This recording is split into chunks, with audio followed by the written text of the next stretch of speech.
A lot of times when people think about finance professionals, they don't, especially in the progressive space, they don't really understand, they don't think highly.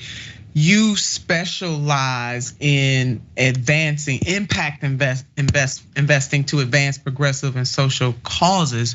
And you were an advisor. You advised the Getty sisters. You could have easily just let them get away with what they were trying to do. They tried to, it was a lucrative maneuver to try to prevent them from being able to pay the taxes that they needed to pay. So you could have Marlena, you could have taken the easy way out. What made you do that? What made you step up and say, look, I warned you all, and now I gotta put this out here. What made you do that? You put so much at risk, your long career. Well, my career has pretty much been destroyed, and I unfortunately have switched out of finance and into a wonderful new role as an advocate in nonprofit work with Solidaire Network, which is a donor network of 325 of the most progressive activists and donors in the country. And so I'm very honored to be carrying forward the wealth tax work that we're going to be doing. But this lawsuit did come at a great cost to me, on a financial cost, personal cost, emotional cost.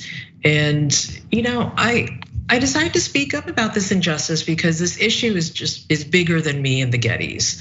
Yeah, it's indicative of the extreme wealth disparity in this country today, which it brings no accountability for the 1% of the 1%. Yes. And for some of the skeptics out there who will say she's only doing this for revenge. What do you want those kind of folks to know about this situation? You started on that. You said like this is bigger than you. This is bigger than the Gettys.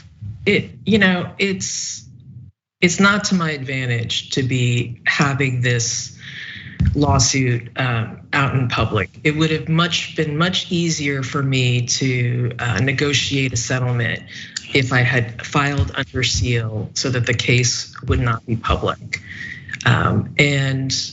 I contemplated that, but I decided that it was important for these unethical schemes to be held up to light in the public interest. It's the California taxpayer who's really suffering the most in this particular circumstance.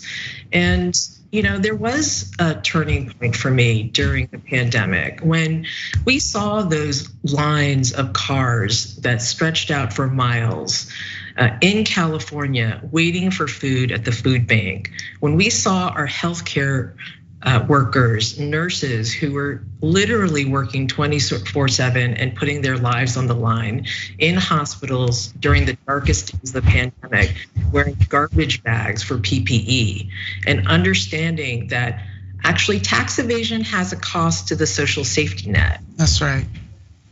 That's right. It just became unacceptable for me.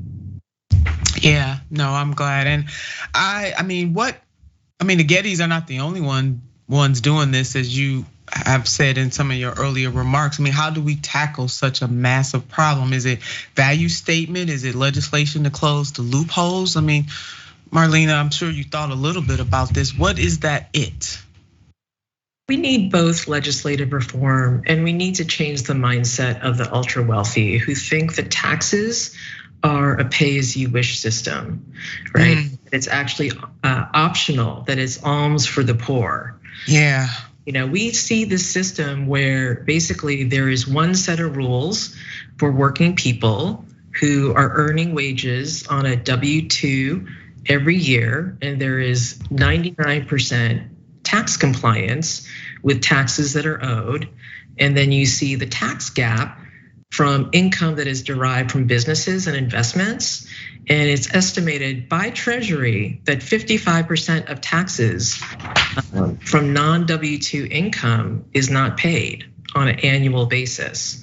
So it's $160 billion lost annually from that top 1% that choose not to pay. So we need to change the mindset and let people know, let the ultra wealthy know, that they have to actually pay their fair share just like the rest of us. Yeah. So there has to be social cost as well as financial and legislative cost for their activities, which is ultimately a crime. Yeah. It's a crime to evade taxes. Yeah, it is.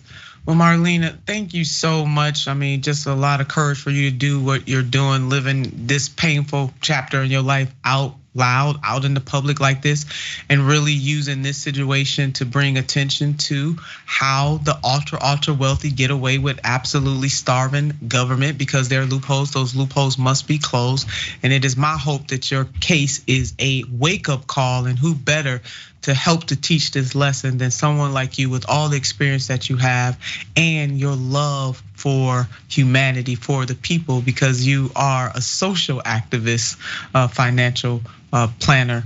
You understand the impact that wealth has on government. And if government continues to be starved of those dollars, government cannot perform the services that it was designed to do. So we wanna have you back on the show to keep us updated on the case.